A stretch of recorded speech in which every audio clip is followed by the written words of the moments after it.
Hola, buenas tardes.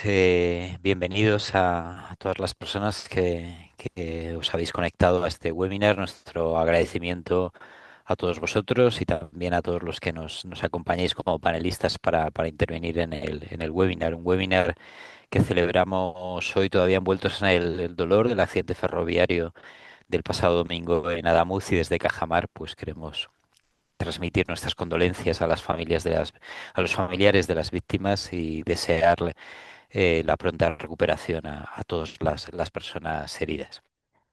Este es un webinar en el que presentamos los resultados de un proyecto y en el que debatiremos sobre esos resultados, pero es un webinar en el que también lo que vamos a hacer es hablar de producción de alimentos y de sostenibilidad, de si estamos ante conceptos enfrentados o producimos o conservamos y por tanto tiene sentido eh, mensajes extremos, polarizados que muchas veces vemos en nuestro día a día, o si por el contrario estamos ante conceptos compatibles e incluso sinérgicos, y esos mensajes no reflejarían la realidad realmente de lo que es la producción de alimentos, porque ese es el marco, eh, eh, el contexto en el que nace el proyecto Semillas de Cambio, que desde Cajamar realizamos en el año pasado y que hoy presentamos sus resultados. Un proyecto que nació ante el miedo a que, por ejemplo, en el ámbito de la producción de alimentos, y cuando hablo del ámbito, pues hablo de las reuniones, las jornadas, los seminarios en los que normalmente se mueven las personas que trabajan directamente relacionadas con la alimentación, se abandonaran o se rechazaran aspectos claves de la sostenibilidad, como pueden ser los relacionados con el cuidado de los suelos, el cuidado del agua, la gestión de los insumos o la biodiversidad. Pero también nos preocupaba que en ámbitos relacionados con la conservación del medio ambiente se rechazase que España puede ser un país en el que el sector agroalimentario mantenga el carácter estratégico que mantiene, un sector productivo, competitivo, orientado a la exportación, o que se rechazasen determinados sistemas productivos que tan importantes son para nuestro sector.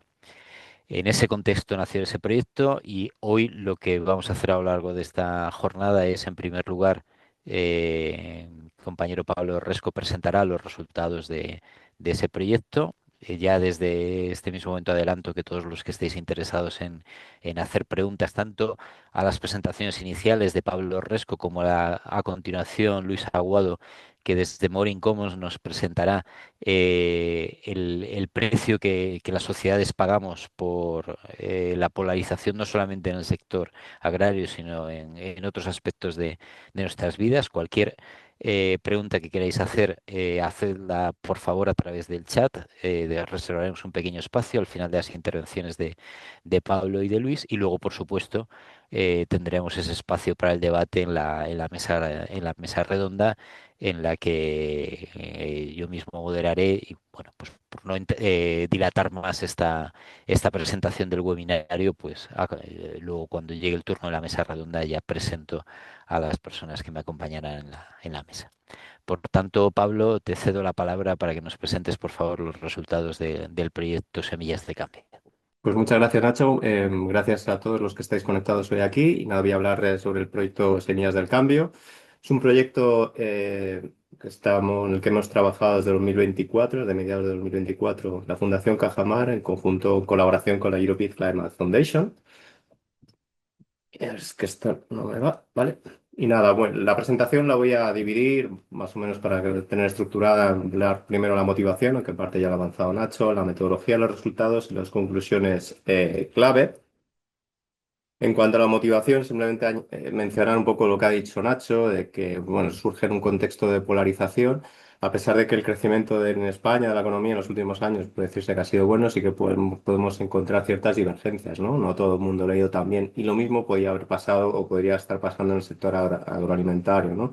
Determinados sectores, determinados tipos de explotación, bueno, pues se han encontrado más dificultades. Esto coincidido con la implantación de de determinadas reglas de la política agraria común, la estructura verde, que han, digamos, contribuido también de alguna manera a que esa situación económica con esa implantación a aumentar la polarización, además en un contexto en el que, bueno, se han coincidido diversos ciclos electorales, también la discusión de las nuevas perspectivas financieras para los próximos años, de fondos europeos. Digamos que ha habido varios motivos, ¿no? Esto ha motivado cierto incremento de la polarización que de alguna manera preocupa, ya que puede entorpecer cierta aplicación de medidas que pueden ayudar a una adaptación con urgencia a los efectos del cambio climático, ¿no? Que es uno de los grandes peligros, de los grandes factores que va a influir en los próximos años. Y de hecho, el proyecto Semillas del Cambio lo que busca es generar ciertos consensos y reducir la polarización en torno a esta transformación necesaria que necesita el sistema agrario para los próximos años.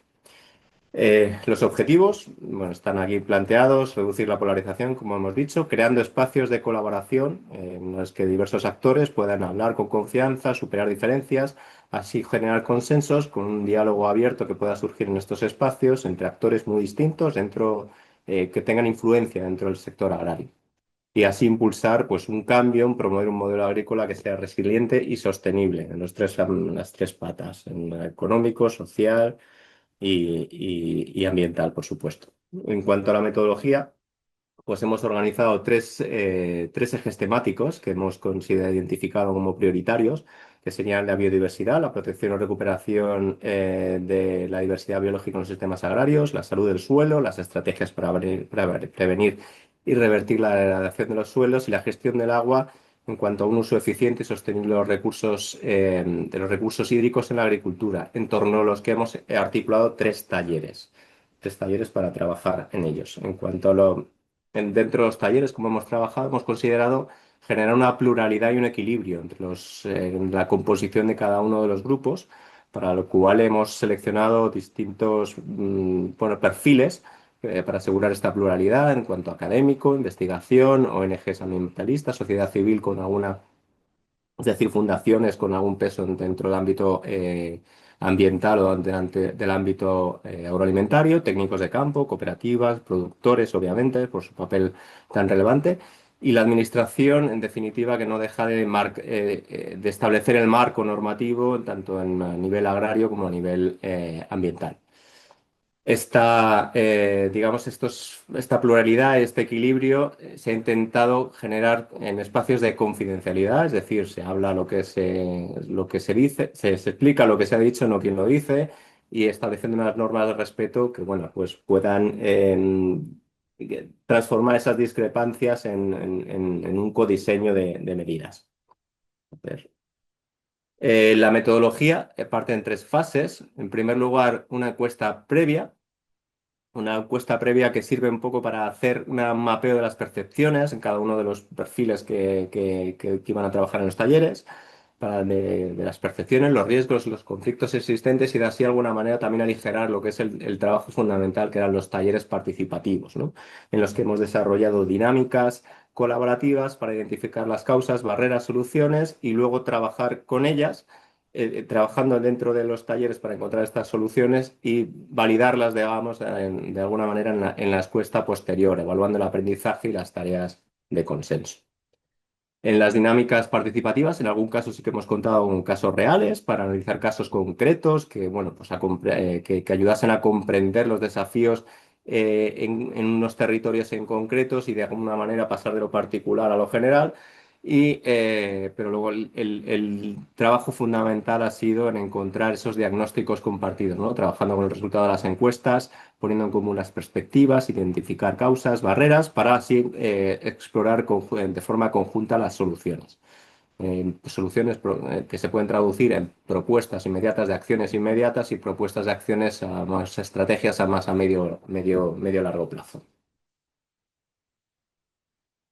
En cuanto a los resultados, si descendemos ya a cada uno de los talleres en la diversidad agrícola, pues los participantes consideraron que fue un taller de aprendizaje fructífero, Se analizaron todas las diferentes perspectivas en cuanto a gestión de la sostenibilidad y lo que parece que se dio más importancia a las barreras que puedan tener un carácter más político y social, no tanto a las técnicas económicas. No quiere decir que no existan, sino que se dio prioridad a esos factores políticos, sociales, ¿no?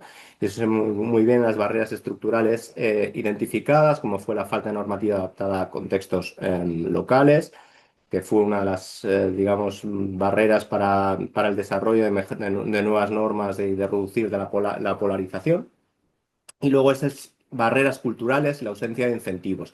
Barreras culturales, el hecho de, bueno, esto siempre se ha hecho así, la ausencia de incentivos también que dificulta la adopción por los costes de transición, es decir, una divergencia entre el corto plazo, el medio plazo bueno, pues en definitiva el coste de transición, lo que voy a perder en el corto plazo para ganar a largo plazo, ¿no? Otro de Pablo, las... Pablo, sí, ¿puedes sí. intentar maximizar? Es que estamos viendo en el modo en el que está la diapositiva en la que estás y la siguiente, Sí. como el modo notas.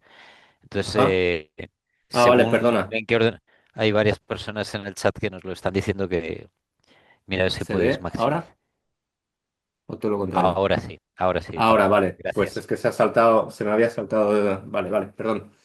Vale, la necesidad de formación, bueno, pues más transparencia y demostración para mejorar el intercambio de conocimientos. Es decir, se necesita más transferencia, digamos que el agricultor o el sector agrario pueda ver in situ cuáles son las herramientas, cómo funcionan, y no solo ver in situ en el campo, sino también cómo se traducirían en términos económicos, cuánto me ahorraría, cuánto me ayudaría a mejorarme la rentabilidad.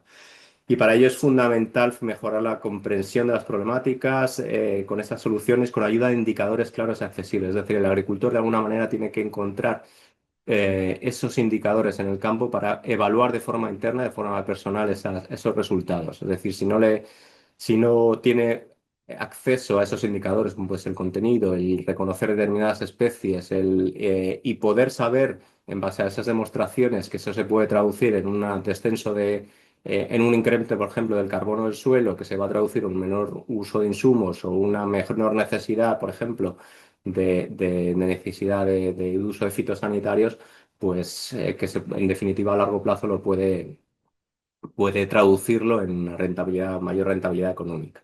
Y también un informe colaborativo, más seguimiento e investigación que lleven a marcos regulatorios más claros y adaptados. Volvemos a esa falta de normativa adaptada a contextos locales. Se necesita más colaboración entre ciencia, administración y entre el sector de alguna manera para poder adaptar esos marcos regulatorios en base a esos indicadores que se ha visto, en base a esas fincas demostrativas, es decir, a una demostración que lleve una cadena hilada bien, que viene desde el campo hasta el BOE, por así decirlo.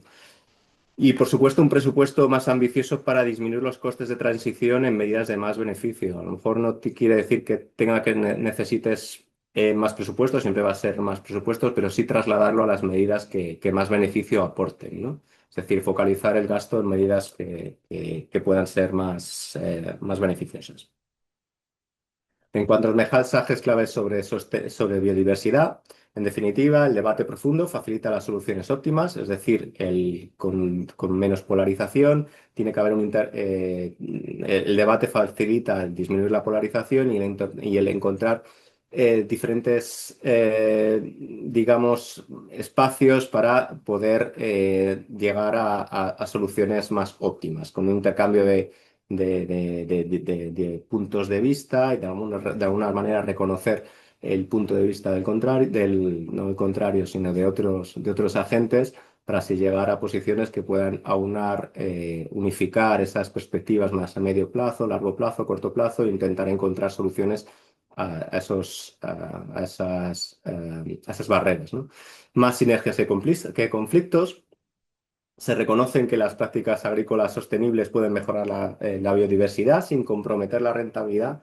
Aún así, es importante resaltar los costes de transición, ya que existe una desincronización temporal. La biodiversidad responde a ciclos más a largo plazo, mientras que la actividad agrícola está sujeta a presiones inmediatas. Hay que reconocer que estos costes de transición existen y hay que de alguna manera afrontarlos. Soluciones adaptadas al contexto. Los sectores o las explotaciones están en sitios distintos, en climas distintos, tienen modelos de negocio distintos y esto de alguna manera tiene que reconocerse en el diseño de las medidas. Y bueno, unos incentivos claros también para compensar esos costes de transición y una formación uso de indicadores que de alguna manera ayuden a comprender los beneficios del sistema al propio sector y que los transforme y que ayude digamos, a mejorar la implantación. En cuanto a los suelos agrarios, la percepción de riesgo es muy alta. La degradación del suelo se ve como un problema serio y estructural, con efectos directos sobre la productividad, es decir, es un peligro real visto por todos los agentes. Las causas pueden ser múltiples, en algún sitio prevalecerá más que otras, pero bueno, las principales: erosión y labor inadecuado, monocultivo y compactación, uso excesivo de insumos, salinización, cambio climático. Y bueno, las barreras identificadas para la mejora y para el descenso y para bajar ese nivel de polarización, digamos, serían barreras económicas, la baja de rentabilidad y la incertidumbre económica bueno, climática pues suponen una barrera importante.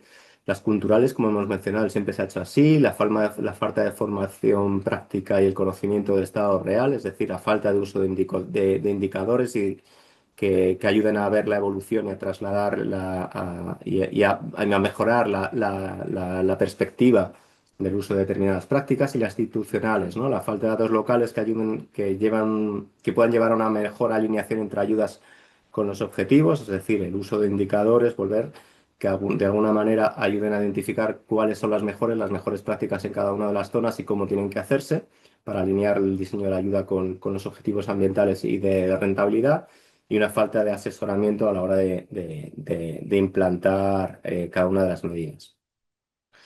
Y las soluciones para obtener unos suelos saludables, estaríamos hablando de buenas prácticas. Mejora, obviamente, son prácticas que todo el mundo, todos los agentes reconocen, que serían el incremento de la materia orgánica a través de cubiertas, laboreo reducido, rotaciones, diversificación. Se necesita más acompañamiento, extensión, equipos multidisciplinares. O sea, hablar desde el agricultor hasta investigador, hasta técnicos de campo y hasta, obviamente, también contar con el respaldo de la administración y contar con el apoyo, obviamente, de cooperativas y fincas demostrativas, fincas piloto, ¿no? Y la medición, bueno, pues el uso de indicadores sencillos que vinculen la mejora del suelo con beneficios económicos viables. Volvemos al uso de estos indicadores, que es una herramienta que es fundamental y que ya veremos cómo se repite en el resto de talleres y las conclusiones. En definitiva, se necesita despolarizar el debate agrario, evitando etiquetas rígidas, ya que de alguna manera el cambio, esa adaptación que se necesita en cada uno de los territorios puede ser distinta y el uso de etiquetas puede ser perjudicial, ¿no? Porque en definitiva no son compatibles con esa adaptación. Y por último, ya llegamos al último de los talleres, que sería el de recursos hídricos, donde se identifica el conflicto, como podemos esperar, es donde existe el conflicto más alto, ¿no? La percepción es muy alta del nivel de conflicto y se articula en torno a tres ejes principales: la sobreexplotación, los regadíos ilegales y los trasvases de cuenca. Con dos motivaciones, ¿no? Con dos motivaciones principales: la tensión del uso-conservación. Se percibe como una ausencia de equilibrio entre el aprovechamiento productivo del agua y la protección de ecosistemas. Y el papel de las narrativas. Esas son las dos causas principales del conflicto. Es decir, cómo se cuenta el conflicto y se reparten las responsabilidades amplifica mucho la polarización, esos discursos de culpabilización en vez de discursos más positivos, ¿no? Y cuanto a consensos que se ven dentro del taller, la transparencia. Se necesitan recopilar mucho más datos. Volvemos a los indicadores, en la necesidad de contar con información, con uso de datos sobre el estado de las masas de agua, de los usos que existen y de los costes del propio agua. En cuanto a gobernanza, hay que reforzar las confederaciones, el control de las extracciones, la creación de un comité científico que ayude también de alguna manera a suavizar al diálogo entre las distintas administraciones, entre el sector, digamos, contar un poco con un papel que use sobre todo esos datos de usos, esos datos de costes y que de alguna manera pueda establecer algunos criterios más objetivos, ¿no? Y de alguna otra manera también ayudaría a mejorar la coordinación entre administraciones, que es una de las grandes necesidades también. Medidas mixtas, un poco, bueno, pues aquí una serie de medidas, como pues combinar la eficiencia de las nuevas inversiones con fuentes, eh, eh, eh, privilegiar las fuentes no convencionales de agua, es llegando a una reducción de la demanda si es necesaria, pero con planificación y siempre con intercambios bajo supervisión pública. En cuanto a las tarifas, se tienen que priorizar unos criterios de impacto, ver cómo impacta las tarifas en cada uno de los territorios, de los sectores, bueno, pues modelarlo según capacidades de pago y usando siempre fondos públicos para bienes públicos. En cuanto a las prioridades e infraestructuras, es uno de los, como hemos visto, uno de los caballos de batalla. Bueno, pues se tiene que primar la reutilización, primero debe ser la primera opción para nuevas fuentes, y seguida por la desalación, como es una alternativa muy posible para las zonas costeras. Y por último, los embalses y trasvases. No quiere decir que no deban existir, sino que bueno, cuentan con márgenes reducidos debido a los efectos del cambio climático, que va a reducir bastante la disponibilidad de agua. Y se tienen que bueno, pues, medir en base a una justificación rigurosa. Es decir, cada infraestructura debe de alguna manera justificarse con balances hídricos, análisis de alternativas y criterios de coste-eficacia, es decir, el coste por hectómetro cúbico obtenido. Luego pasaríamos, como bien en una presentación anterior me preguntaban, bueno, pues luego pasaríamos a la medida de coste-beneficio, ¿no? Pero en primer lugar, lo principal ahora mismo en estos momentos sería establecer esa coste-eficacia, cuántos hectómetros cúbicos se podrían sacar a largo plazo por euro invertido. En cuanto a las conclusiones, ya para finalizar, bueno, pues los mensajes lo más importante es, primero hay que medir, se tienen que usar indicadores y sobre todo empezar a usar indicadores a nivel de campo muy extendidos, tanto para suelos, biodiversidad y agua y verificables. La polarización está muy focalizada y se reduce con los datos de esos indicadores, con datos, con control, con foros mixtos de diálogos para decidir las medidas, ¿no? En cada una de las zonas establecer las medidas lo más adaptadas posibles, porque ese diálogo tiene que ser estructurado, para fomentar esos diálogos se tienen que crear espacios de escucha en cada una de las zonas. Y para ello también se necesita una infraestructura social, es decir, contando para el sector agrario con asesoría independiente, con formación práctica y laboratorios vivos o fincas demostrativas, ¿no? Bueno, en quinto lugar, estamos hablando de que de alguna manera esos indicadores tienen que vincularse a beneficios económicos, considerando los costes de transición, es decir, se tiene que asegurar que existe una viabilidad económica con el uso de las nuevas medidas que se establezcan a medio y largo plazo y considerando estos costes de transición, pues de alguna manera que puedan tener cierta compensación, ¿no? Las soluciones tienen que estar adaptadas a cada uno de los territorios, es decir, no valen recetas únicas y tienen que periódicamente evaluarse continuamente cómo están funcionando en esas fincas demostrativas. En cuanto a la mirada sistémica, pues de alguna manera suelo, biodiversidad, agua no se pueden analizar por separado, sino que de alguna manera tienen que analizarse conjuntamente también. Transparencia y trazabilidad, los datos abiertos van a reducir mucho las confianzas. Cuanto más datos, cuanto más indicadores se usen, cuanto más comunicación haya de esos indicadores, cuanto más confianza haya cuanto más datos se generen, más se reducirá la desconfianza y más se podrán orientar a las expectativas. Y por supuesto, tiene que haber una base institucional entre todos los actores, no solo estamos hablando de administraciones, sino también entre todos los agentes involucrados apoyados por consejos científicos y redes de demostración. Y en resumen, lo que más se necesita ahora mismo es empezar a medir más, luego de alguna manera llevar esos datos a hacerlos públicos, a agruparlos, digamos, transformar esos datos en información que ayuden a mejorar la gobernanza y el diseño de políticas y, en definitiva, que lleven a mejorar la implantación mediante más formación y demostración. Y estos son los resultados del proyecto. Si queréis, aparte de las preguntas, en Plataforma Tierra tenéis en Semillas del Cambio. Simplemente tecleáis Semillas del Cambio en el buscador y os saldrán todos los artículos que hemos diseñado con todos los podcasts que hemos sacado, que hemos ido sacando en estos últimos meses. Y nada, por mi parte ya he acabado. Creo que me he unido. Creo que. Te ha gustado bastante, Pablo, no te preocupes. Ahora mismo no hay ninguna pregunta Vale. del chat, pero Pablo se va a quedar con nosotros y además lo importante era pues que esta presentación nos diera pie al resto del debate en el webinar y esas conclusiones yo creo que van a estar muy presentes en el debate. Como decía en la presentación, pues queríamos ver hasta qué punto aspectos como la polarización afectan solamente al sector agrario o están presentes en otros aspectos de la sociedad y para eso invitamos a Luis Aguado. Luis Aguado es miembro de la organización Morin Common, que a nivel internacional estudia estos aspectos, una organización de investigación y acción social. Y Luis, cuéntanos qué precio pagamos las sociedades por la polarización. Gracias por acompañarnos esta tarde. Nada, muchas gracias a vosotros. Voy a compartir mi pantalla un momentito. A ver, ¿estáis viendo la presentación en tamaño correcto? Perfecto, Luis. Sí. Ya estamos viendo. Genial. Bueno, pues nada, de nuevo, muchas gracias por invitarnos. Ya fue un gusto participar en el evento presencial que creo que fue en noviembre, si mal no recuerdo, en la universidad Efectivamente. en Madrid.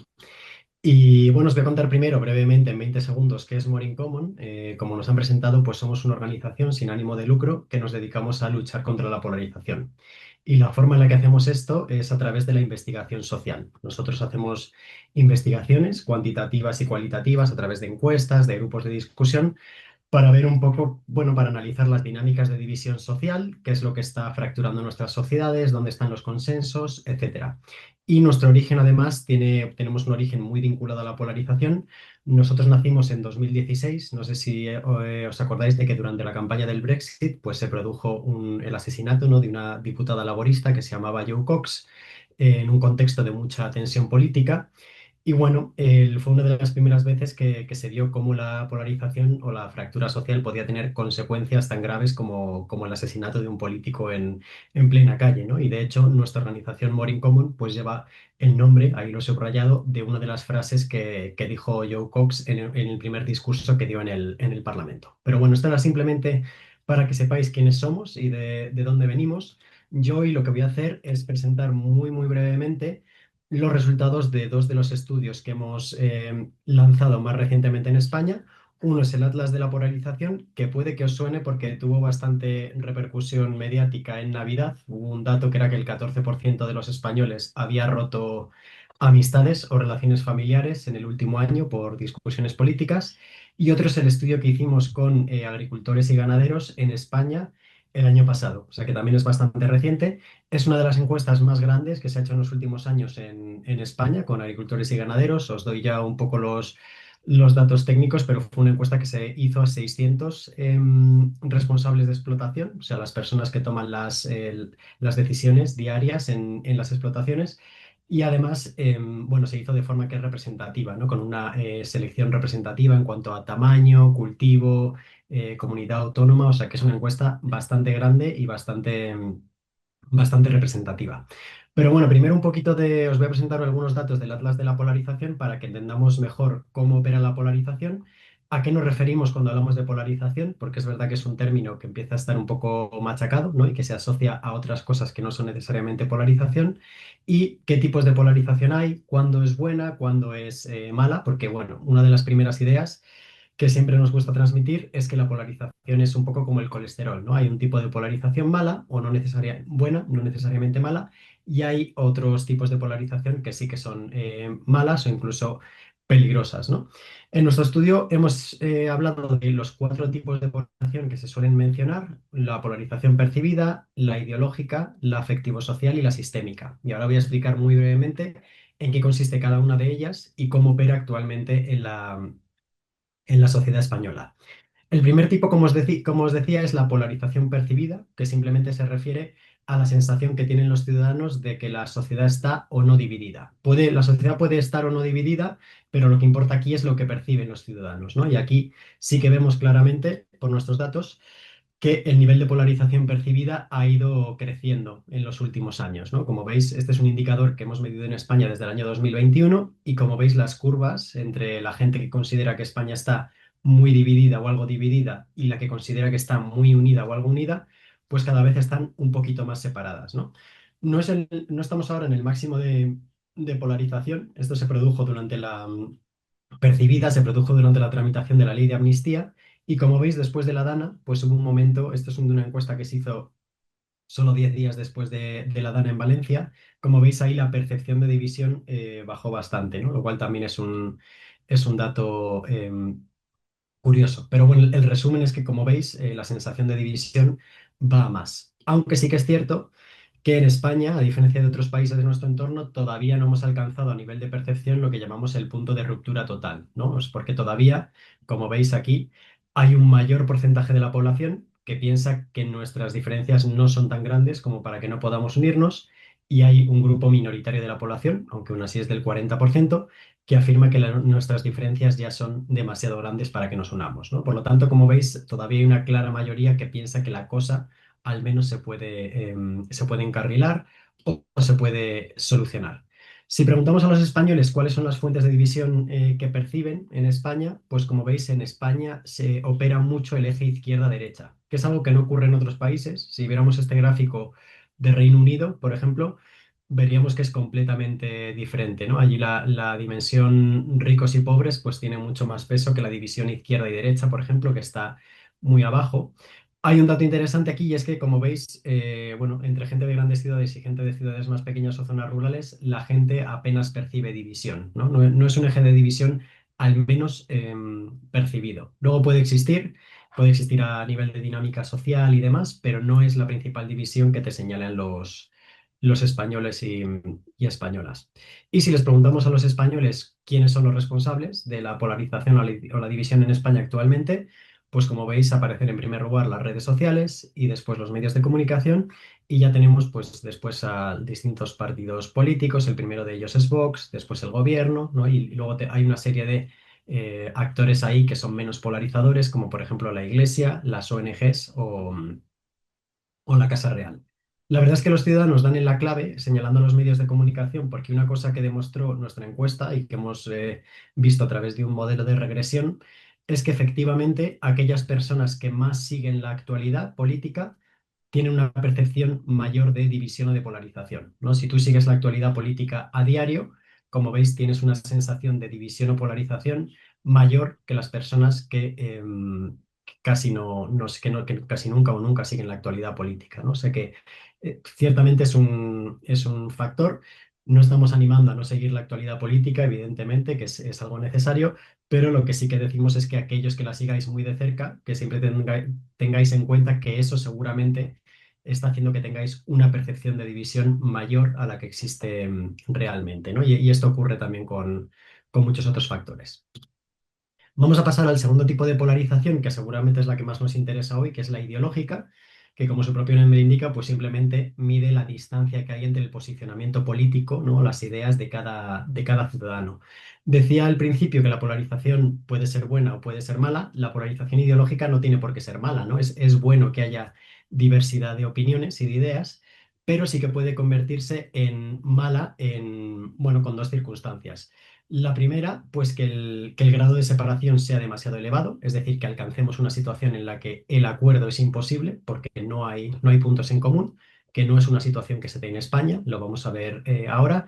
Y en segundo lugar, es peligrosa cuando la ideología deja de responder pues, a tus valores, a tu educación, a la forma en la que ves en el mundo y empieza a responder a dinámicas partidistas, ¿no? Yo pienso esto no por mis valores, sino porque es lo que piensa el partido al que yo voto, ¿no? Que ahí, pues, las cosas empiezan a romperse un poco. Tampoco estamos en esa situación todavía en España, especialmente si lo comparamos con otros países como Estados Unidos. Pero bueno, por daros un poco de datos, Sí que es verdad que en cuanto a ideología, la sociedad española está un poquito más polarizada que otras, o bastante más polarizada que otras de nuestro entorno, a nivel ideológico. De nuevo, esto estoy señalando únicamente a nivel ideológico. Como veis, pues la gente que se declara de centro en España es bastante más reducida que en otros países como Alemania, como Italia o como Francia, ¿no? Nuestra población está bastante más distribuida hacia los ejes de la izquierda y de la derecha. O sea que ideológicamente estamos más separados, o lo que llamamos el índice de entropía, que es un título más académico, pues es mayor en España, ¿no? Que es este numerito que tenéis aquí comparado con otros países. Y esto seguramente explica un poco lo que veíamos en la anterior diapositiva, que la gente percibe que el eje izquierda-derecha, bueno, pues explica en buena parte las divisiones que hay en España. Y aquí un poco para demostrar, pues que no estamos en esa situación en la que no hay consensos, ¿no? No hay oportunidad para consenso porque realmente hay muchos espacios en los que los españoles tienen, bueno, los españoles pueden llegar a consensos o incluso coinciden, ¿no? A pesar de su ideología. Como veis, los asuntos que menos dividen, por ejemplo, en España actualmente son la sanidad y la educación, la defensa de los servicios públicos, también la progresividad de los impuestos. Como veis, los votantes, tanto los votantes de izquierdas como las derechas, tienen una visión más próxima a la aquí que a esta. Y como veis, el cambio climático, y esto es algo que sabemos mucho porque hemos hecho muchísimas encuestas y estudios en España sobre este tema, es un tema que no es divisivo en España. De hecho, el votante de centro derecha, el votante del PP, por ejemplo, es bastante pro acción climática, y solo hay un votante, que es el de Vox, que está un poquito más alejado de la media, pero que no es tan anticlima como uno podría suponer. El votante de Vox es más pro acción climática de lo que pensamos. Y luego veis, bueno, que hay otros asuntos más divisivos, como por ejemplo la inmigración, el modelo territorial o de Estado, o bueno, la igualdad de género, ¿no? Aquí de nuevo se ve como Vox es un poco el que está un poco más alejado de la media, y como el votante de centro derecha pues está un poco más cerca, ¿no? Pero como veis, pues bueno, sigue habiendo mucho espacio para el consenso, y el clima es uno de esos espacios. Hay muchos consensos a nivel de cambio climático y transición ecológica en España, y es desde luego una oportunidad para unir a la sociedad española en torno a políticas. Hablábamos de polarización afectivo-social. Esta sí que entra dentro de esas, que es peligrosa. Básicamente consiste en que desarrollamos emociones negativas y hostilidad hacia los votantes o simpatizantes de partidos políticos opuestos, ¿no? Es normal que una persona sienta más simpatía hacia personas que piensan como ella. Lo peligroso aquí es cuando se atraviesa ese punto de no retorno, ¿no? En el que ya empieza a transformarse en odio, podríamos decir, o en incapacidad para relacionarse en el día a día, ¿no? O que la gente empiece a actuar políticamente solo para fastidiar al que no vota o piensa como él, ¿no? Que es una de las dinámicas que empezamos a ver en la sociedad. Aquí simplemente, por ir muy rápido, señalar que la polarización afectiva, los sentimientos negativos, como digo, existen entre todos los votantes, pero están más concentrados en el votante de derechas, ¿no? Especialmente en Vox a día de hoy. Lo que será aquí interesante es, si alguna vez hay algún gobierno conservador en España en los próximos años, ver si esta tendencia se invierte o si sigue siendo igual, ¿no? Si esa afectividad sigue concentrándose más en el votante de derechas que en el votante de izquierdas. Y aquí, bueno, había traído la diapositiva que más titulares generó, simplemente para que la vierais, pero este es el titular que a lo mejor habréis visto a lo largo de las Navidades. El 14% ha roto la relación o dejado de hablar con algún familiar o amigo por motivos políticos, ¿no? A lo largo de 2025. Aquí lo que queríamos medir era un poco, pues, cómo esa polarización afectiva acaba afectando a nuestro día a día, ¿no? A nuestra vida cotidiana. Y hay un último tipo de polarización que también es bastante peligrosa, que es la que llamamos sistémica, que es cuando la polarización empieza a generar desconfianza en el sistema, ¿no? Y aquí lo que hicimos, entre otras cosas, fue medir cómo de mal estamos con respecto a Estados Unidos, ¿no? Que normalmente se presenta como la sociedad democrática más polarizada actualmente. Y como veis, bueno, pues en España hay una mayoría de personas, ya un 50%, que piensa que las divisiones son tan profundas que impiden que nuestro sistema político pueda abordar los principales problemas del país. Es decir, los políticos están tan divididos que no son capaces de dar respuesta a nuestras necesidades, ¿no? Lo cual es un problema que la gente piensa esto porque pues esto afecta a la credibilidad en el sistema democrático, en la credibilidad del sistema político para aportar soluciones a nuestros problemas, ¿no? Como veis, no estamos tan mal como en Estados Unidos, donde ese número es del 64%, pero bueno, la cifra de España tampoco invita al optimismo, ¿no? Esto en un poquito, bueno, algunos datos, el estudio es mucho más extenso y os lo enviaremos completo, pero bueno, os voy a presentar algunos de los datos que más nos llamaron la atención del estudio de la encuesta que hicimos con agricultores y ganaderos, que como os decía es una de las más grandes que se han hecho en España en los últimos años, con jefes de explotación en concreto. Una de las cosas que vimos es, bueno, que los ganaderos y agricultores españoles no se sienten respetados, no se sienten reconocidos, se sienten bastante olvidados y poco escuchados, pero también se sienten muy orgullosos, ¿no? Y esto está muy relacionado con lo que explicaba Pablo anteriormente de esa visión positiva o negativa. Una de las cosas que nos hemos dado cuenta con este estudio es que entre los agricultores y los ganaderos hay discursos negativos de, oye, la profesión no va bien, nos ponen muchos baches, muchos problemas, mucha burocracia, etcétera. Pero también hay un discurso del orgullo, hay un discurso de querer seguir adelante, hay un discurso de que, bueno, es gente que ama profundamente su profesión y en cuanto hablas con varios de ellos, pues te das cuenta. Y ese segundo tipo de discursos no son los que suelen aparecer en los medios, ¿no? En los medios de comunicación o en la conversación pública suele centrarse solo en ese primer grupo de discursos negativos que os señalaba, que es curioso que sea así. Esta es una pregunta que solemos hacer en More Common en nuestros estudios y como veis, bueno, pues hay un 75% de los agricultores y ganaderos que se sienten perjudicados por los cambios que se están produciendo en la sociedad actualmente, ¿no? Aquí hay una cosa curiosa y es que, como veis, las mujeres son algo menos pesimistas que los hombres y esto es una cosa que hemos visto a lo largo de todo el estudio. La mujer en el campo, a pesar de ser minoritaria, porque el número de jefas de explotación que hay en España es muy reducido comparado con el de los hombres, no sé si es de un 16, 17%, incluso menos puede ser, pero la mujer es un motor de cambio en el campo sin duda. Tiene una visión mucho más optimista de la profesión, está mucho más abierta al cambio, está mucho más digitalizada, tiene una percepción más positiva acerca de la transición ecológica en la agricultura y la ganadería, o sea que es un grupo minoritario, pero muy importante dentro del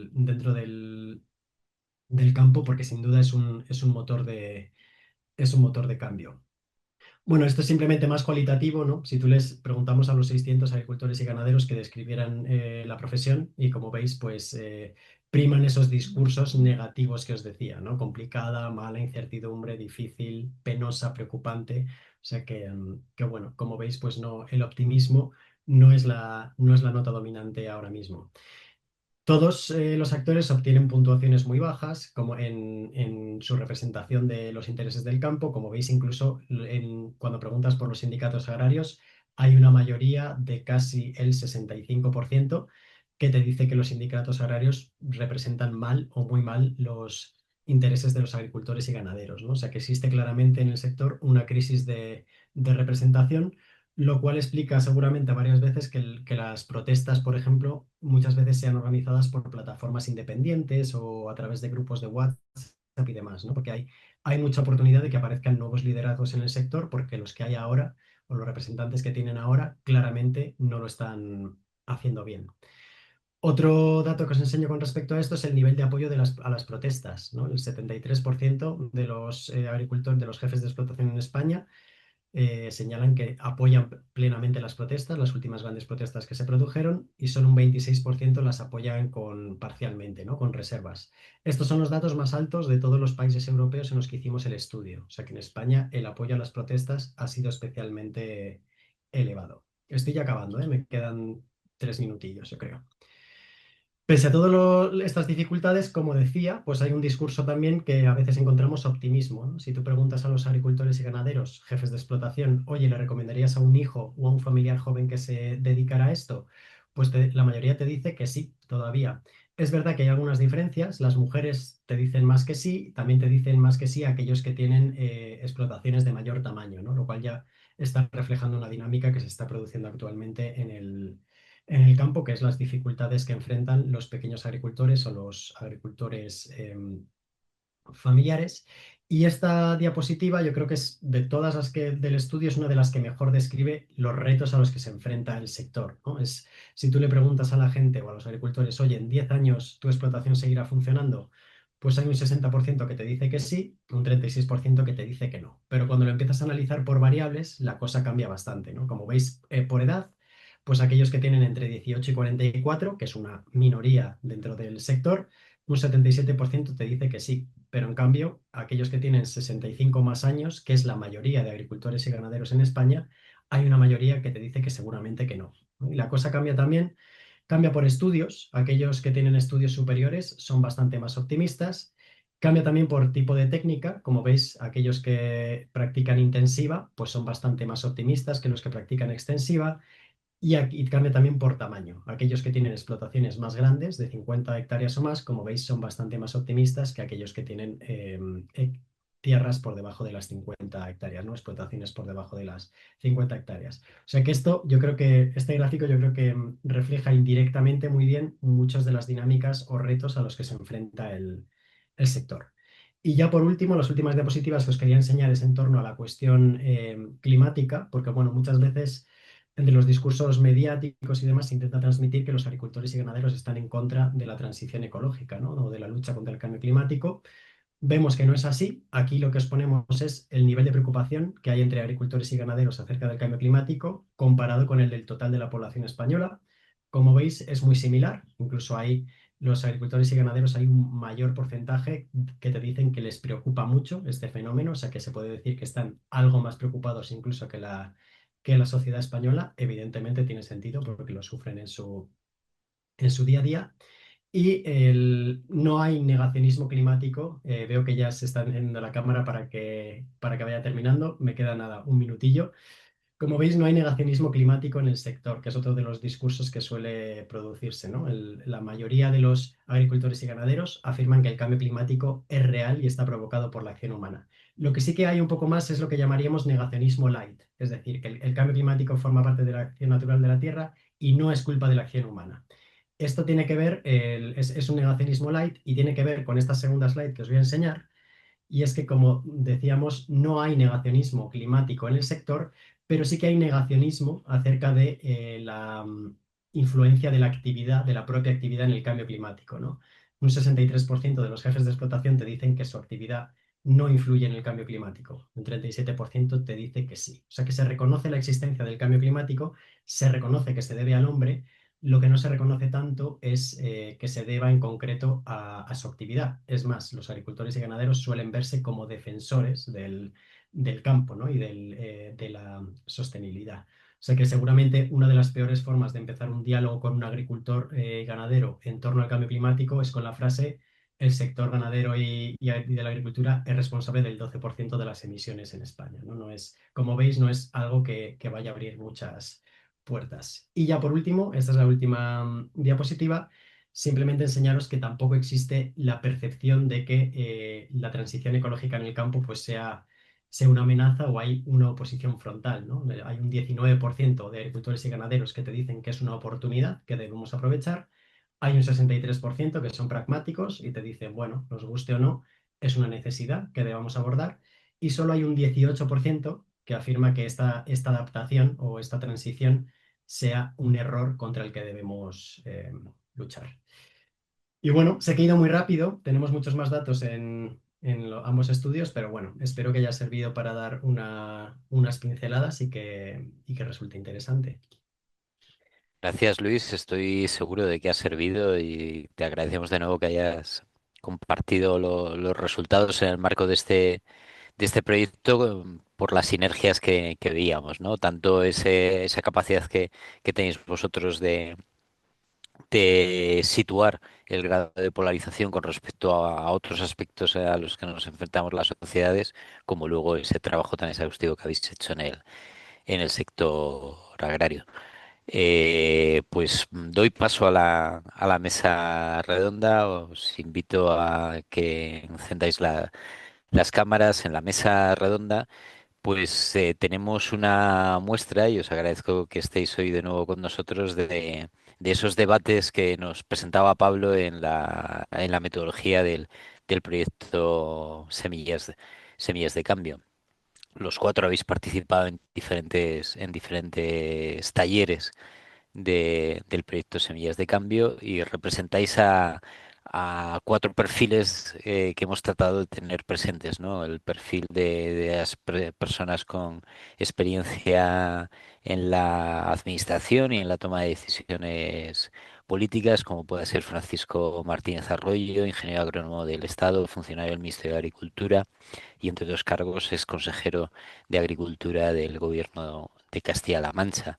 El perfil del investigador, en este caso José Luis Gabriel, el investigador titular del INIA y que viene trabajando con el Ministerio de Agricultura, como él nos contará ahora, en un proyecto muy potente relacionado con el contenido en carbono de los suelos. Como no, el perfil del productor. En este caso, quien nos acompaña hoy es Marcos Garcés, agricultor y también ganadero en Teruel.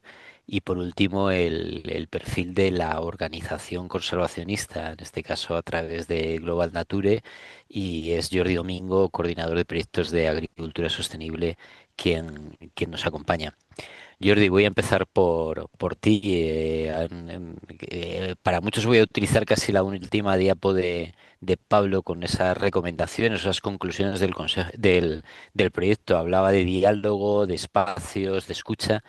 Global Nature participa no solo Global Nature, en muchos proyectos en los que estáis a pie de campo a nivel local, a nivel comarcal, organizaciones conservacionistas, organizaciones de agricultores, investigadores, y en esos proyectos se alcanzan conclusiones y se ven sinergias. Sin embargo, muchas veces vemos dificultades, ¿no? Para escalar esos resultados, ese espíritu de trabajo conjunto, igual que vemos organizaciones que a pie de campo pueden estar trabajando juntas, en las mismas fechas podemos coexistir con titulares o con titulares de prensa de esas mismas organizaciones a un nivel muy superior que nos trasladan con un nivel de enfrentamiento mucho mayor. ¿Cuál es tu experiencia, Jordi? ¿Cuál es tu visión? Bueno, buenas tardes a todo el mundo. Sí, la verdad es que es una buena pregunta, es una buena reflexión y de hecho es algo que, si te digo la verdad, nos obsesiona mucho desde siempre. Y creo que os voy a contar una experiencia reciente que yo creo que reúne estas tres variables que se han mencionado ahora y que tú ponías en tu pregunta un poco, que es la polarización, cómo a pesar de esa polarización seguir teniendo la capacidad de inducir cambio, que es lo que buscamos. Queremos un mundo mejor, no solo la Fundación Global Natura y las ONG, sino todo el mundo, y cómo escalar, ¿no? Las soluciones que funcionan. Y bueno, en esta experiencia que os quiero contar, pues trabajamos en estos 2 últimos años con 6 comunidades de agricultores distribuidos por diferentes zonas de España, con diferentes cultivos. A veces eran cooperativas, a veces asociaciones de agricultores, pero bueno, en general yo diría que una muestra muy representativa en lo que se refiere a la geografía, al nivel de organización, al tipo de cultivo y por tanto posicionamiento como agricultor ante el mercado. Y bueno, hicimos una cosa, bueno, el proyecto era para trabajar en adaptación al cambio climático, hicimos una cosa y era que en vez de ser nosotros los que entráramos en contacto con los agricultores, con esas comunidades, a hablar de clima, que fueran sociólogos, ¿no? Y bueno, yo creo que fue la mejor decisión posible que tomamos porque eh, huyendo de esa visión sesgada que podríamos dar nosotros como conservacionistas, en manos de profesionales el grupo empezó a debatir las diferencias que habían precisamente entre esa concepción. Se ha mencionado ahora el negacionismo light, era eso lo que había básicamente, pero quizás mal manejado, lo que nos podía llevar a una situación de bloqueo y de enfrentamiento que no habría prosperado, ¿no? Entonces parece algo de perogrullo, pero hablando se entiende la gente. Y fijaros que aun partiendo de diferencias ideológicas, porque básicamente eran ideológicas, pudimos acordar los términos de un debate productivo en el que empezamos a hablar de realmente lo que nos interesaba a todos los que estamos ahí, que era poner soluciones para sobrevenir impactos derivados del clima, donde todo el mundo estaba de acuerdo, que teníamos un problema y había que enfrentarlo, ¿no? Entonces, Como os podéis imaginar, además, las soluciones que se batieron a partir de ese momento tenían más lógica que cualquier otra cosa. Nos habíamos desprendido de una coraza que era la que nos impedía llegar a ese asunto y que era más emotiva, creo yo, que otra cosa, ¿no? Y sobre todo lo que evitamos es lo que nos había pasado otras veces, hablando de clima con agricultores, es el conflicto, que como todos sabemos es estéril, es agotador y solo sirve para posponer además de manera absolutamente innecesaria esos debates que son tan importantes y es cómo seguir haciendo productivo el campo, ¿no? Entonces, en mi experiencia, creo que el diálogo es la base. Yo creo que ha quedado muy claro. Es una actitud. El diálogo para mí es una actitud y ambas partes tienen que tenerla, ¿no? Luego yo creo que hay otra cosa muy importante y es que si os fijáis, os he dicho que estuvimos en 6 comunidades, ¿no? Y ese concepto de comunidad de aprendizaje, o como lo queramos llamar, es proximidad en el fondo. Yo creo que las redes sociales no sirven para esto. El viejo intercambio cara a cara funciona y funciona extremadamente bien, ¿no? Y luego esa idea de deslocalizar un poco el foco de conflicto, no evitarlo ni negar que existe el cambio climático, pero sí rodearlo de una manera ágil, ¿no? ¿Cuál es el problema entonces, una vez puestos estos mimbres, ¿no? Pues que ese trabajo lo hicimos con 6 comunidades, pero claro, 6 comunidades es una muestra irrisoria de lo que es el conjunto de los agricultores en España, ¿no? Entonces ahí viene la idea de cómo escalar. Pues para mí, y puedo estar equivocado, por supuesto, pero creo que necesitamos lo opuesto al conflicto. Y para mí lo opuesto al conflicto es la seducción, ¿no? Es decir, difundir y comunicar por todos los medios posibles que sí que somos capaces de entendernos, que sí que, como se decía en la ponencia anterior, tenemos muchísimas cosas de las que hablar y en las que de verdad podemos conectar, ¿no? Pero bueno, en un lenguaje menos romántico, si me permitís, en vez de seducción sería pues colaboración. Es decir, a mí me gusta la palabra que utilizamos en la fundación, que es acompañamiento, que quiere decir que yo no estoy enseñándole a nadie cosas. No le puedo enseñar a Marcos, el agricultor que tenemos hoy, cómo hacer su trabajo. Lo hace muy bien desde hace muchos años, pero yo sé algunas cosas que puestas al lado de las que sabe Marcos, pues funcionan. Y a partir de allá se desencadena un montón de cosas interesantes, que es esas acciones, esa puesta en acción, la adopción de tecnologías, hablar sobre suelo, hablar sobre técnicas de cultivo. Entonces, esas son un poco mis ideas. Gracias, Jordi. Pues me lo pones muy fácil porque, Marcos, casi por alusiones, nos habla Pablo de viabilidad económica.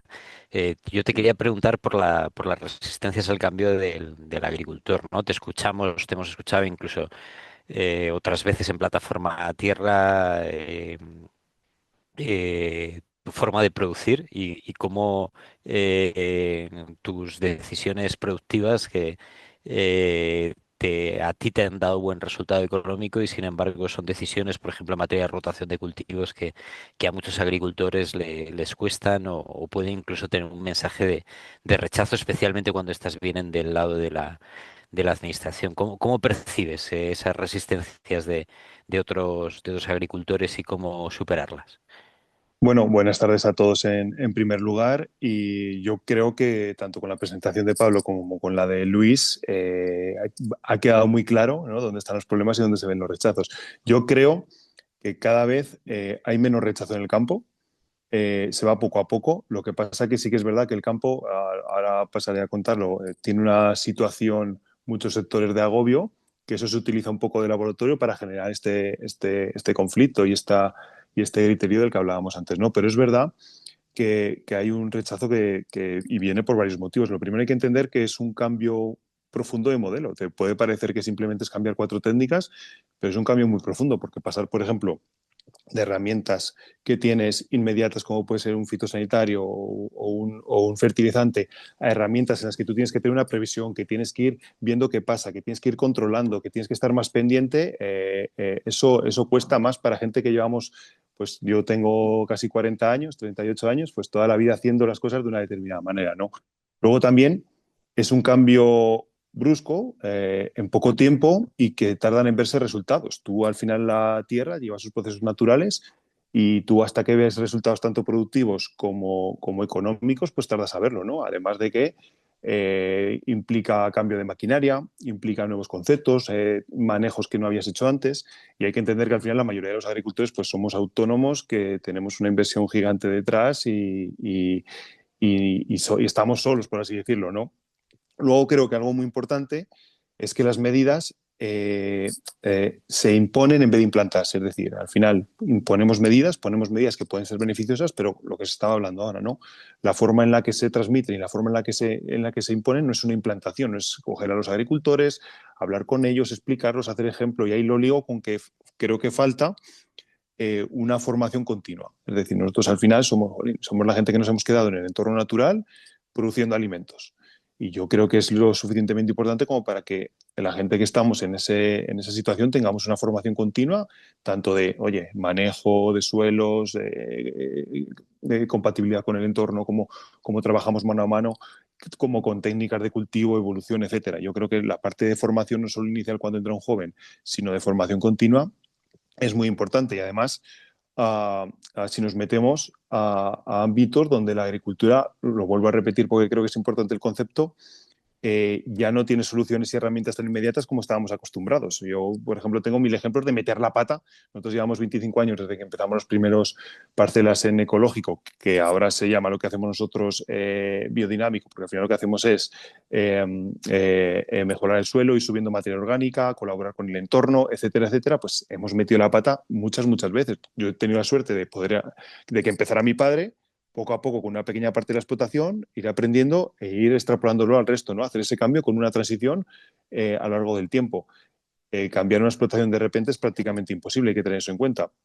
Y también algo muy importante es que, y lo decía al principio, es que ahora mismo el sector agrícola estamos como nos sentimos y se hablaba antes en la percepción que tenemos los agricultores de que estamos orgullosos de lo que hacemos, pero tenemos la percepción de que tenemos una amenaza constante sobre nosotros, ¿no? Al final vemos que tú vives en un pueblo donde probablemente en 20 años allí no haya nadie. Estés tú y tres más. Primer problema, primer agobio que tienes. Segundo, ves el cambio climático. Mi principal preocupación de futuro es el cambio climático, porque no sé dónde va a acabar, cómo va a acabar el clima que hay en Bañón, lo puedo ir previendo, pero claro, a la vez que mantengo mis cultivos, los voy adaptando, tengo que ir poniendo nuevos. Al final yo soy a un autónomo, lo que decía antes, un agricultor, y ahí luego quizás hablemos, ahí hay figuras muy importantes como pueden ser las cooperativas, como puede ser ayudas públicas que deberían incidir ahí de forma más importante. ¿Ves cómo vienen fondos de inversión, ya sean, me da igual, para renovables o para fincas agrícolas, que a ellos les salen las cuentas, porque tienen un volumen que les salen las cuentas y a ti no te salen tanto las cuentas, ¿no? Y todo eso crea un clima como de sensación de ataque que te hace también ponerte a la defensiva, ¿no? Y hay que hablar muy bien los mensajes de los que hablábamos antes. Entonces, yo por concluir, creo que son varias, bueno, incluso se me acaba de ocurrir, incluso palabras como condicionalidad. Si no haces esto porque sí, no te voy a dar esta otra parte de la ayuda, ¿no? Yo creo que es un abanico muy grande de problemas. Creo que cada vez hay menos rechazo. Creo que contra más se va, esto pasa mucho en los pueblos. El primero que hace siembra directa en cereal, por ejemplo, pues en el pueblo es un loco, pero en cuanto le empieza a funcionar, pasan unos años, oye, ya hay otro que se compra una máquina, hay uno que le siembra y dice, oye, sémbrame 20 hectáreas y a ver, y ya empieza. Entonces yo creo que también hace falta mucho una transmisión de conocimiento, ver ejemplos reales, muy importante, ejemplos reales de agricultores que son como tú, no de o súper grandes que lo pueden hacer o gente muy pequeña que no vive directamente del campo como tú, ¿no? Entonces creo que es un conjunto de factores que poco a poco se va mejorando, pero que queda mucho camino por recorrer. Y la parte económica es muy importante porque lo que digo, al final las transiciones son muy, muy, muy complicadas, tanto emocionalmente por falta de producciones como económicamente por poder soportar ese cambio. Gracias, Marcos. Pues sigo ligando, Paco, Francisco. Nos decía Marcos, ese cambio cuesta. Tú eres una persona que a lo largo de tu trayectoria ha mostrado siempre especial sensibilidad, interés, atención por el rol de la pequeña y mediana empresa en el sector agrario, la pequeña y mediana explotación, y quizá esa pequeña y mediana empresa es a la que más le puede costar ese cambio y la que a veces es más reactiva a esos cambios. ¿Cuál es tu experiencia y cuál es tu opinión en torno a cómo afrontar esos cambios teniendo en cuenta la heterogeneidad de las explotaciones agrarias en España?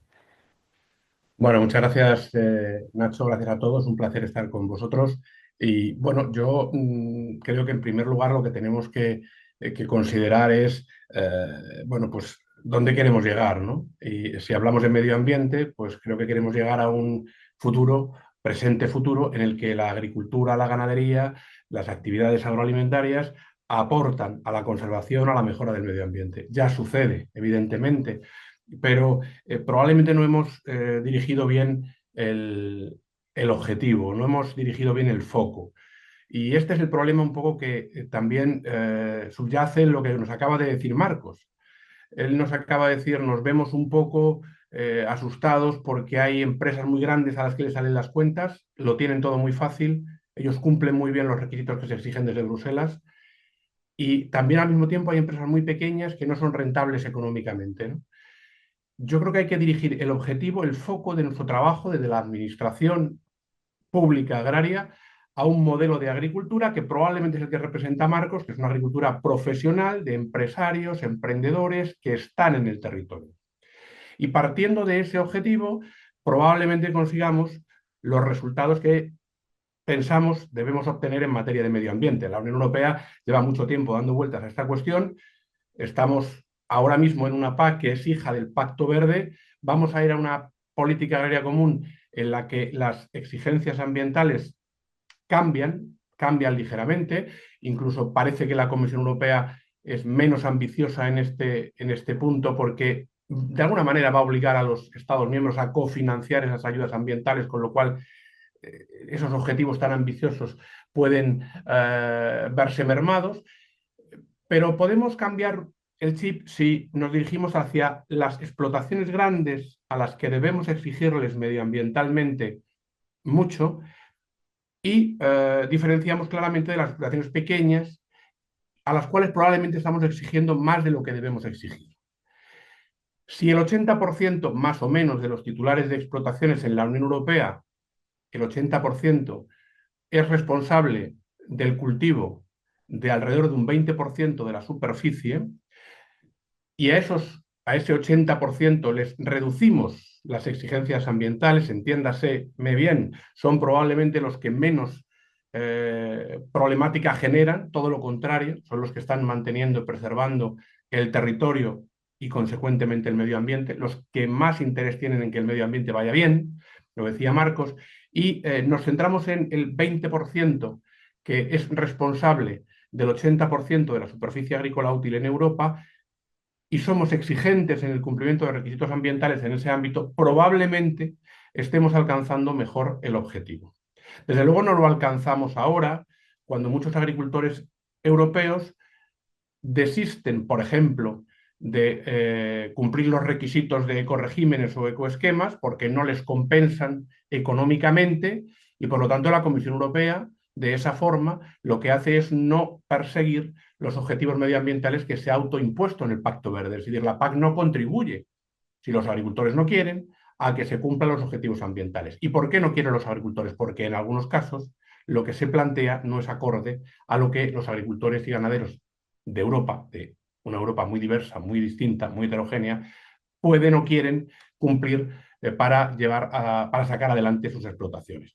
En todo este proceso en el que nos habéis involucrado desde la Fundación Cajamar, en este proyecto europeo, hemos ido viendo, y lo decía Pablo en su intervención, pues distintos enfoques respecto a distintos recursos y cómo el grado de polarización era mayor o menor.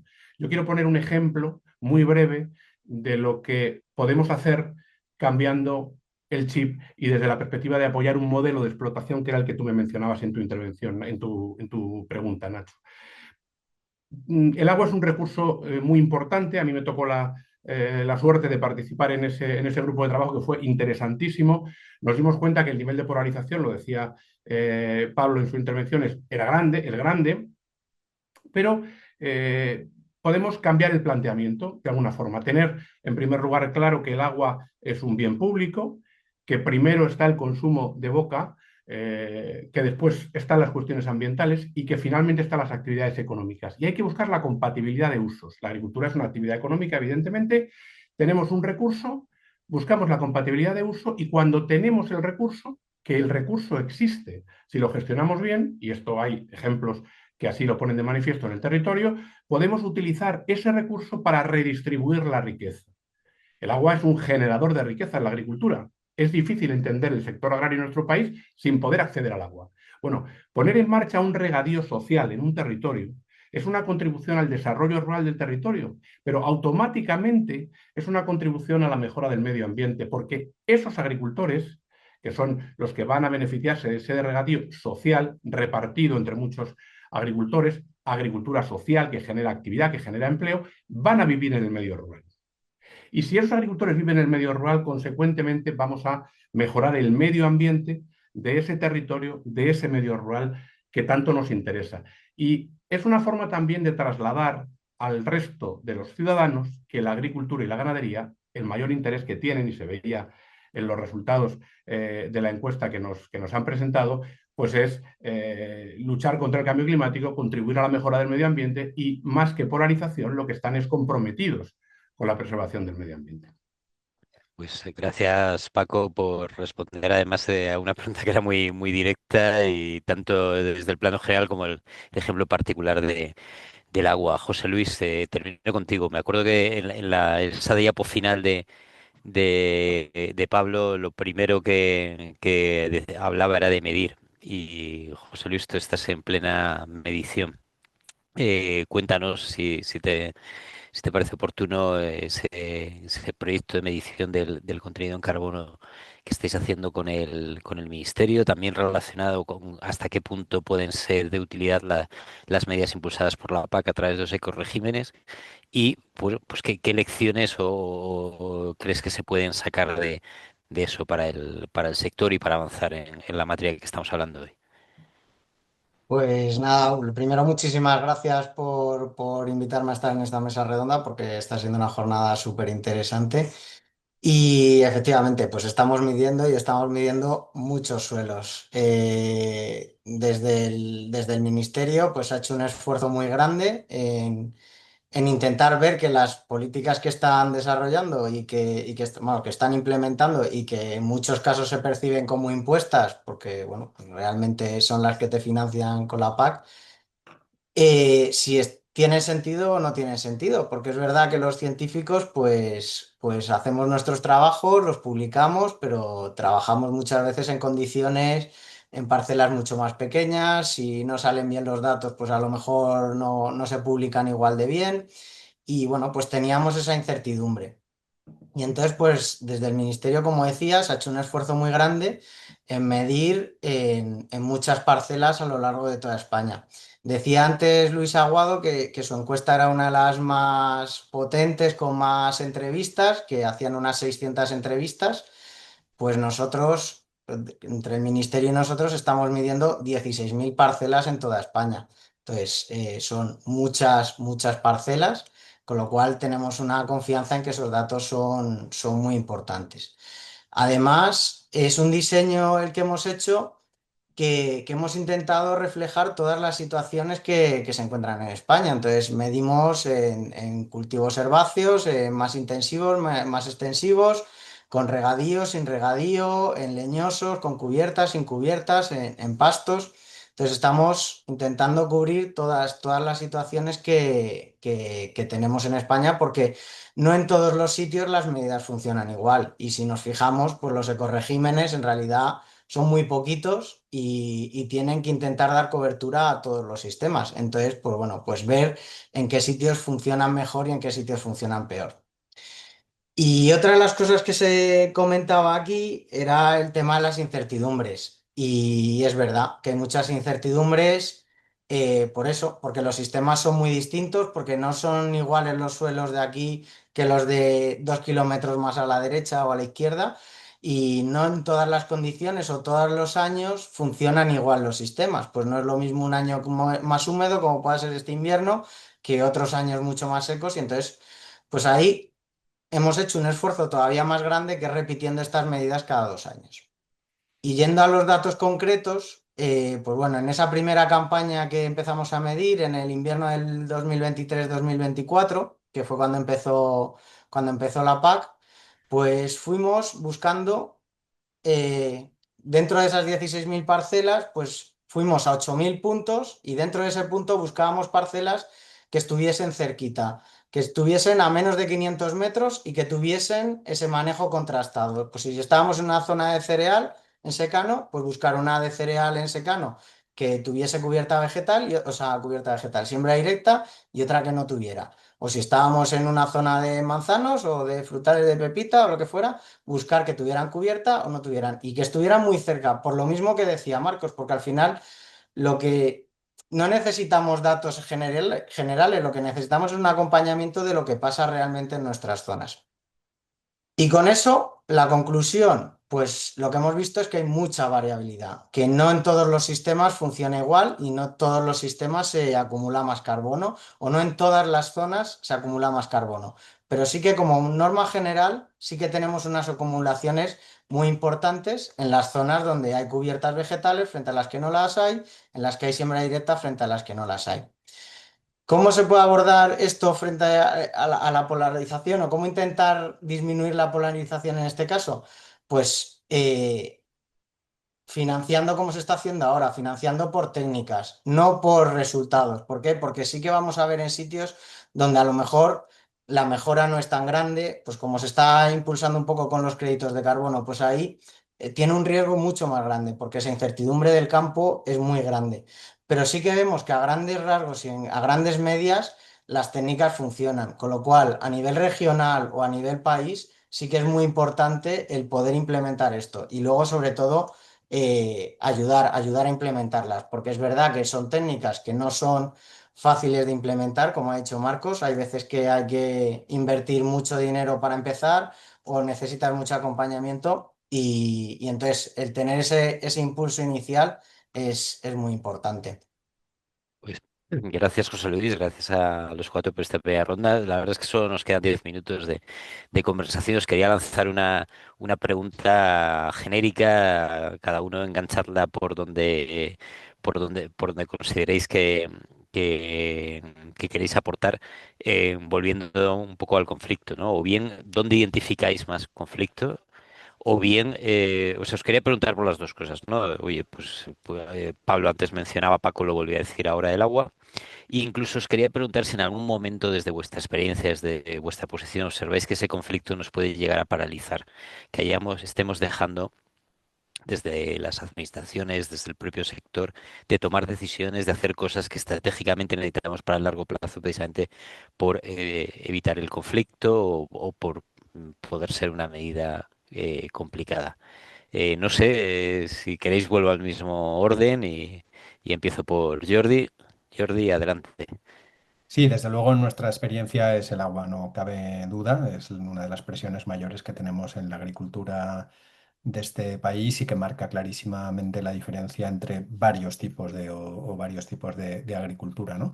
Luego, otra cosa que nosotros hemos notado que genera también mucho, no sé si decir conflicto, porque en realidad todo el mundo está de acuerdo, es desde luego los procesos administrativos, que son absolutamente enormes y apabullantes para el sector y desde luego eso es un motivo también de debate continuo y de conflicto cuando hablamos incluso de otras cosas. Se mezclan entre. Gracias. Marcos.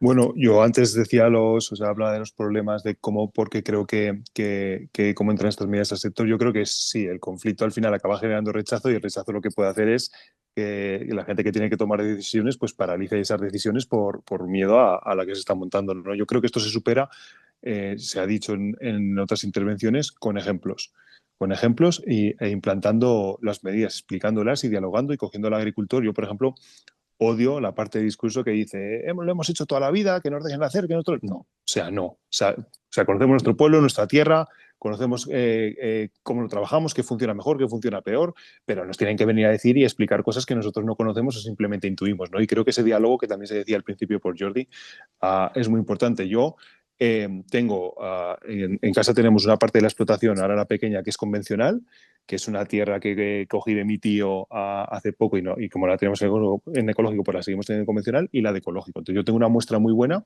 de cómo me va en cada sitio, ¿no? Y yo veo que la que me queda en convencional la tengo que pasar a ecológico, porque es que al final en beneficio me da más beneficio la de ecológico, nosotros somos muy sesudos, no solo con el suelo, con la producción, etcétera, sino en no irnos en producciones, en no bajar porcentajes. Un año normal, yo como mucho bajamos un 13% la producción del ecológico, 13-14 respecto al convencional. En un año malo producimos más y en un año muy bueno sí que se nos puede ir un poco más, pero en cuanto a coste, como hemos bajado mucho el coste, nos da más rendimiento económico. Y creo que estos ejemplos, o sea, yo lo tengo en casa, pero que hacer estos ejemplos, enseñarlos y que la gente los vaya viendo es la clave. Lo que os decía, en los pueblos pasa mucho. En cuanto ves que a alguien empieza a funcionar algo, y además que los agricultores para eso somos, perdón por la expresión, un poco jodidos, porque en vez de preguntar, miras y lo pruebas tú, ¿no? Y yo creo que también nos falta un poco esa picardía de preguntar, pero esa formación continua, ese implantar medidas explicándolo y ese diálogo constante sin que se sienta un ataque, creo que es muy necesario para superar el conflicto. Gracias, Marcos. Paco. Bueno, sí es verdad que a veces cuesta tomar decisiones, ¿no? Y el país en el que vivimos pues es complejo. Tenemos un país muy diverso, competencialmente todavía más complejo entre las comunidades autónomas y el Estado. Las organizaciones agrarias también tienen dificultad para posicionarse según el territorio al que representan o el sector incluso al que representan.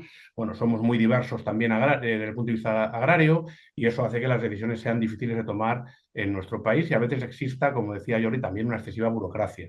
Yo cojo un poco ese mensaje para decir que probablemente tenemos que tomar de una vez por todas la decisión de cuál es nuestro modelo de agricultura prioritario, eh, porque nos tenemos que dirigir a lo que Marcos acotaba entre los fondos de inversión y los que no viven de la agricultura y la ganadería, es decir, los que no tienen explotaciones rentables. Él acaba de hacer un análisis de tengo unos ingresos, tengo unos costes, por lo tanto tengo la búsqueda de un beneficio económico. Y ese modelo de explotación, ese modelo de empresario agrario, es el que nos tiene que acompañar. A ese es el que tenemos nosotros que acompañar, mejor dicho. Y reducir la burocracia al máximo pues es prioritario, desde luego, y facilitar el acceso a los recursos, entre ellos el agua para esa agricultura y ganadería profesionales, también es prioritario. Y eso exige ser valientes. Falta valentía probablemente para tomar esas decisiones, falta valentía para afrontar quiero esto y eso me exige apartar otros objetivos, otras prioridades, pero así es la toma de decisiones valiente y yo creo que eso es lo que nos falta por rematar en el campo español. Gracias, Paco. José Luis. Yo, la verdad es que estoy también muy de acuerdo con todo lo que se ha dicho y sobre todo yo enfatizaría cosas que ha dicho Marcos. O sea, que es muy importante, más que el imponer, el convencer. Convencer y el que los propios agricultores vean en ejemplos cercanos cómo las cosas van funcionando. Luego también, como he dicho antes, el incentivar ese cambio, el favorecer que el cambio se produzca y facilitarlo a un sector, como comentaba Marcos, que los que arriesgan y los que hacen la inversión son los propios agricultores, con lo cual si buscamos un beneficio para todos, pues tendremos que ser todos los que les ayudemos a fomentar ese cambio. Y luego matizar una cosa que también ha dicho Marcos, que es verdad que en agricultura nos cuesta mucho los cambios, que somos muy reacios a los cambios, pero que esa frase de siempre se ha hecho así es muy relativa. O sea, es siempre lo he hecho yo así, siempre lo ha hecho así mi padre. Ya mi abuelo puede empezar a tener dudas de que lo hiciera así porque ya no todos los abuelos tenían tractores y que si nos vamos una generación más arriba, nadie lo hacía así. Entonces, bueno, pues es verdad que si pudimos cambiar en un momento a un sistema, pues igual ahora podemos volver, que ya las cubiertas vegetales las usaban los romanos y lo tenían clarísimo que había que usarlas. O sea que...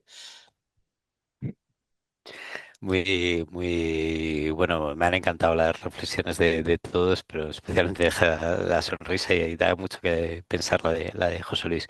No sé, no, estamos prácticamente a punto de terminar. No sé si se os ha quedado algo en el tintero, un flash final, alguien, sentiros libres de abrir el micrófono y decirlo.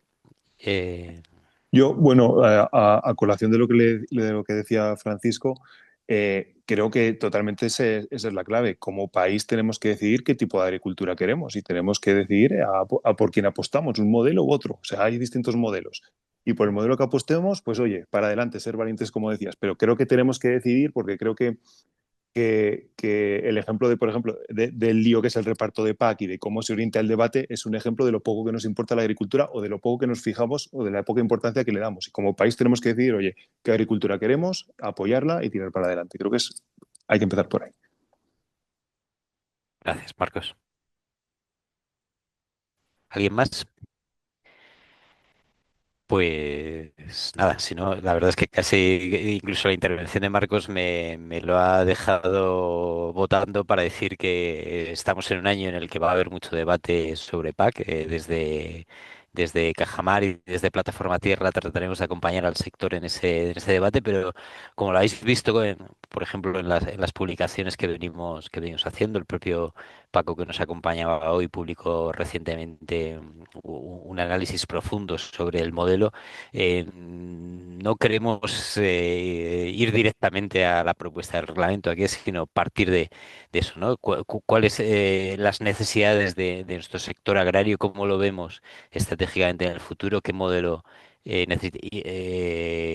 creemos que las políticas públicas deben de apoyar y cómo puede ser más eficaz el apoyo para eso? Bueno, simplemente un poquito de anticipar en qué vamos a estar en Plataforma Tierra durante este año. Cierro ya, agradeceros a los que bueno, os habéis conectado al webinar, recordar a todos que son webinars que grabamos y que luego dejamos en Plataforma Tierra para que los podáis compartir si os han parecido interesantes, como algunas personas os estáis diciendo desde el chat. Y de nuevo, pues daros las gracias a mi compañero Pablo, no solamente por la exposición, sino por todo el trabajo que ha hecho en este proyecto, a Luis. Jordi, Marcos, Paco y José Luis, pues seguimos en contacto como lo habéis demostrado en este proyecto con este objetivo que tenemos desde Plataforma Tierra, que es compartir conocimiento para construir un sector mejor entre todos. Muy buena tarde a todos. Gracias, buenas tardes. Gracias. Un abrazo. Gracias. Gracias. Un Chao. abrazo.